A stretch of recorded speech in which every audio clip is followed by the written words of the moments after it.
ఒక పర్సన్ ఆలోచనల నుండి బయటికి రావాలంటే ఆ పర్సన్‌కి దూరంగా ఉండడమే కాదు, నీ హ్యాబిట్స్‌ని కూడా చేంజ్ చేసుకోవాల్సి ఉంటది. ఫస్ట్ మెయిన్ థింగ్ భయం.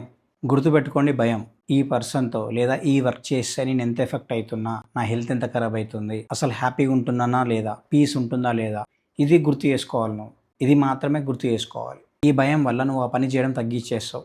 సెకండ్, నో కాంటాక్ట్ రూల్ ఖచ్చితంగా ఫాలో అవ్వాలి. థర్డ్, మార్నింగ్ లేవగానే నీ ఫోన్ చూడొద్దు. నీకు ఏదైతే ఇంపార్టెంట్ వర్క్ ఉందో అది ఫినిష్ చేసుకున్న తర్వాతనే ఫోన్ చూడాలి, అది ఎంతసేపు అయినా సరే.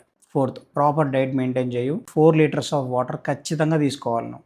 ఈ ప్రాసెస్లో ఏమవుతుందంటే టైం అవ్వగానే నీ బ్రెయిన్ అనేది ఈ టైంకి ఏం తినాలి, ఈ టైంకి ఏం తినాలి అని చెప్పేసి ఇదే ఆలోచిస్తూ ఉంటుంది. వాటర్ కూడా సఫిషియెంట్గా తీసుకున్నానా లేదా అని ఆలోచిస్తావు. దీనివల్ల ఏమవుతుందంటే నీ మైండ్ అనేది దీని గురించి ఆలోచిస్తూ ఉంటుంది. సో నువ్వు దేనివల్ల అయితే సఫర్ అవుతున్నావో ఆ ఆలోచనల నుండి నువ్వు బయటకు వస్తున్నావు అని అర్థం. ఫిఫ్త్, కష్టమైనా సరే జిమ్ చేయు. ఇన్ కేస్ జిమ్ చేయకపోతే అట్లీస్ట్ 30 మినిట్స్ వాక్ అయినా చేయు. డైలీ చేయాలి. ఈ పాయింట్స్ నువ్వు ఫాలో అయితే ఖచ్చితంగా నీ ఆలోచనలు మొత్తం మారిపోతాయి. ఇన్ కేస్ రిలేషన్షిప్ విషయానికి వస్తే నువ్వు ఈజీగా మూవ్ ఆన్ అయిపోతావు. ఫర్దర్ కాంటెంట్ కోసం ఫాలో చేసుకొని పెట్టుకోండి.